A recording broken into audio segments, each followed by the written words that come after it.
The new intern at the company had been bumming rides home with me every single day. Since we lived in the same direction, I never said anything about it. Until one weekend, well past midnight, when I was dead asleep and my phone rang. Her voice came through like a command. "I'm at Encore Karaoke Lounge. Get over here and take me home." I sat up, irritated. "It's 2 in the morning. Don't you think calling me to come pick you up is a little presumptuous? I'm not your chauffeur." She let out a cold scoff, dripping with arrogance. "My cousin is the HR director at the company. Driving me around is a privilege for you. Do what you're told, or I'll have him fire you." Oh, so she still didn't know I was the boss. When I didn't respond, Maureen Fox let out a smug little hum. "Scared now? Then get moving, and pick me up a hot milk on the way. I want it the second I get in the car." I listened to her barking orders, and I laughed. Maureen had started a month ago. I'd just come back from inspecting the factory floor that day, still in my work coveralls, and ran into her in the elevator right after she'd passed her interview. She wrinkled her nose, gave me a once-over, and instinctively put distance between us. Everyone at the company kept a respectful distance when they saw me, so I didn't think much of it. The next day after work, though, I was about to drive home when Maureen walked right up to my car, pulled open the passenger door, and sat herself down. Her tone was pure entitlement. "You're one of the factory technicians, right? I saw you drive past Lakeview Residences yesterday. That's where I live. Drop me off on your way." I was stunned. I opened my mouth to say something, but she'd already buckled her seatbelt and was snapping at me with that cold impatience of hers. "Let's go already. I'm in a hurry." She pulled out her phone and started scrolling, not sparing me another glance. She was new. I let it slide. It was on the way, so I drove her. When we pulled up to Lakeview Residences, she didn't say thank you.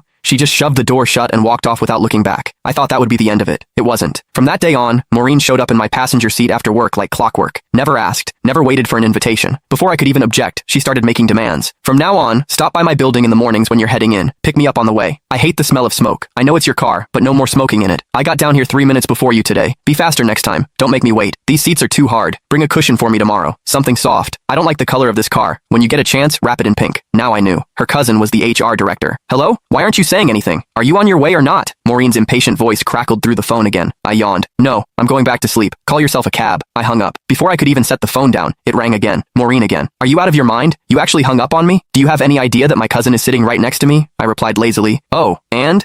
She let out a contemptuous scoff. "You don't even get it, do you? No wonder you're stuck doing grunt work at the bottom of the company. Let me spell it out for you. I brought my cousin and his whole family out tonight for karaoke and drinks, to thank him for getting me hired. If you had an ounce of sense, you'd get over here right now, settle the tab at Encore, then drive every single one of us home. Make a good impression on my cousin. Do a good enough job, and maybe I'll put in a nice word for you. One sentence from my cousin, and you'd be transferred out of the factory floor and into an office. Just like that. What a scheme. So she didn't just want a personal chauffeur, she wanted me to foot the bill too." I paused, then asked, testing the waters, "You're sure your cousin can get me promoted and reassigned with a single word?" But Maureen didn't hesitate for a second. "Obviously. Let me tell you something. Last month, some guy in the marketing department mouthed off to my cousin once. Just once. My cousin had him shipped off to the warehouse. The man had been with the company 6 years, and he didn't even dare make a peep about it. Gone. Just like that. So don't bite the hand that feeds you. My cousin's reach inside this company is beyond anything someone like you could imagine." I went quiet for 2 seconds. It hit me. Last month, there had been a solid veteran employee